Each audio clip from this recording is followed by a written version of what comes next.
The frigid night of February 24th, 1978 would be something Joseph Shones would never forget. 5 young men excited for the Special Olympics set out for a fun weekend. Joe Shones, a 55-year-old Californian man, was driving his Volkswagen on a desolate mountain road near Rogers Cow Camp in the Plumas National Forest. But what happened next is nothing short of baffling. Abandoned in a remote mountain road, their car left behind, food untouched, and no sign of life for days, until their bodies are discovered miles apart, frozen and starved. Hours later, while inside his snow-stuck vehicle, he saw what he believed to be flashlights. Once again, he exited his vehicle and shouted for help, but no one responded. How could they have walked away from safety into a deadly, unforgiving wilderness? Joseph was relieved. He thought he was finally going to be rescued from this nightmare. But then something bizarre happened. Peering up, he spotted 6 people getting out of the car.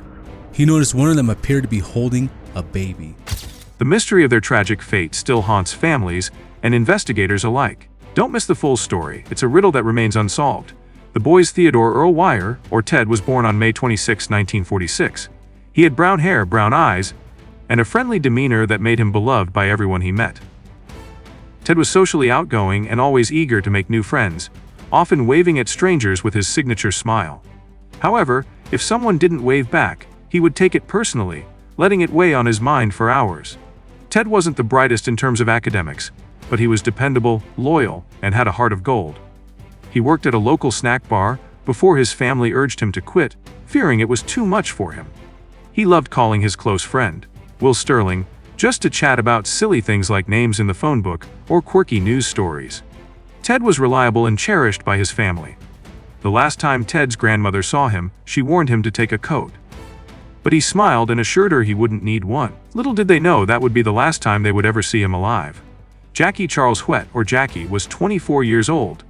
At 5 feet 9 inches and 160 pounds, Jackie had a slight droop to his head, which led others to believe he was a bit slow to respond in social situations. Jackie was very much like a little brother to Ted, who often took on a protective role, helping Jackie with everyday tasks. Jackie and Ted were inseparable, and their bond was strong. William Lee Sterling, 28, was a deeply religious and generous man. Standing 5 feet 10 inches tall and weighing 170 pounds, William was known for his kindness, often spending hours visiting mental institutions and reading religious texts to the patients. William was particularly close to Jack Madruga, another member of the group. Jack Antone Madruga, at 30, stood 5 feet 11 inches tall and weighed 190 pounds. A high school graduate and U.S. Army veteran, Jack had a reputation for being friendly but slow. He was laid off from his job as a line worker at Sunsweet Growers and had a strong connection to his prized 1969 Mercury Montego, which he drove every day with great care. Lastly, Gary Dale Mathias, 25, was a bit different. Standing 5 feet 10 inches tall and weighing 170 pounds, Gary had hazel eyes and wore thick glasses. A former soldier who had received a psychiatric discharge, Gary had been diagnosed with paranoid schizophrenia, but had shown great improvement after treatment.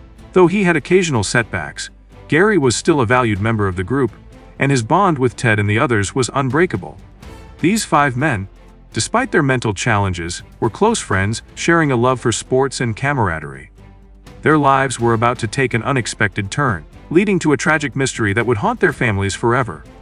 The disappearance on the evening of February 24, 1978. The 5 men were preparing for what would have been an exciting day ahead. Participating in the Special Olympics playoffs. They were thrilled about the opportunity and couldn't wait to compete. Each of them had prepared for the event in their own way. Ted, for example, had cleaned his sneakers in anticipation of the big game. Gary Mathias reminded his parents, "Don't let me oversleep, we've got a big game tomorrow." They were ready, filled with excitement, and nothing seemed out of the ordinary. But the night took an unexpected turn. After attending a basketball game at Chico State, the 5 friends climbed into Jack Madruga's turquoise and white 1969 Mercury Montego. They made a quick stop at Bears Market, where they bought a few snacks: a Hostess cherry pie, a Langendorf lemon pie, a Snickers bar, a Marathon bar, 2 Pepsis, and a quart and a half of milk. It seemed like a normal, uneventful purchase. Nothing that would suggest they were preparing for anything other than a casual night out. However, after leaving the store, the group took a strange detour. They ended up driving far from their usual routes, traveling toward the mountains on a winding, isolated road. It was a road that none of them were familiar with, and it would prove to be their undoing. Hours later, when they didn't return home, their families began to worry. The following day, February 25th, was supposed to be the big game, but the boys never showed up. Family members, knowing how responsible and rule-abiding these young men were, couldn't fathom why they would miss such an important event. By February 28, 4 days after their disappearance, the police found the abandoned car. It was parked in the middle of a gravel road, and despite heavy snowfall, the car was in perfect working order. There was still a quarter tank of gas, and everything in the car seemed untouched, except for some empty wrappers from their snacks. The fact that the boys had disappeared from a place they had no reason to be raised many questions. Why had they abandoned the car and ventured into the unforgiving mountains in the middle of winter? What had led them off course, and why didn't they turn back? The mystery deepened, and the search for the missing men was just beginning. The search for the missing men began on February 28, 1978, when the police found their car abandoned in the snow. It was parked in the middle of a remote road, with a quarter tank of gas still in it. The vehicle had not suffered any damage, suggesting that the men had not been in a hurry or in distress when they parked. Despite the car's condition, the search for the men seemed hopeless from the start, with the terrain being rough and the weather conditions extremely harsh. The mountain region was covered in deep snow, making it difficult for searchers to navigate the area. The authorities quickly called in search and rescue teams, including trained dogs, who scoured the mountainside for any sign of the men. However, after days of combing through the snow-covered forest, no traces of the group were found. Despite the dangers of the environment, the search continued, with volunteers and searchers risking their own safety to help.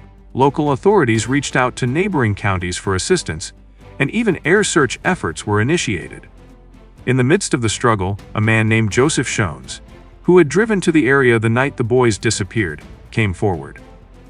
He reported hearing voices and seeing headlights in the distance that night, but when he tried to get help, the voices went silent and the lights turned off. His strange encounter raised more questions than answers, but the mystery of what happened to the 5 men remained unsolved. As the days passed, the weather became even harsher, making it impossible to continue the search. Yet, despite the uncertainty, one thing was clear: the boys were out there, and they were not easily forgotten. The bodies on June 4th, just over 100 days after the boys disappeared, new evidence surfaced as the spring thaw revealed their remains. Ted Wire was found frozen to death inside a trailer, with his shoes missing and his body incredibly emaciated. Nearby, the bodies of Jack Madruga and William Sterling were discovered, scattered across the mountainside. The bodies had decomposed, and Jack's body was partially scavenged by animals, but he still held his beloved watch. Jackie Hitt's remains were discovered next, but Gary Mathias's body was never found. The mystery surrounding their deaths remains unsolved, leaving more questions than answers. What could have driven these young men to leave the safety of their car and walk into the freezing wilderness? Was it an unimaginable mistake? Or something far more sinister? Let us know your thoughts in the comments, and don't forget to hit that subscribe button for more chilling mysteries. And make sure to tune in for our next video, the Dyatlov Pass incident: what really happened in the Russian mountains. Coming soon!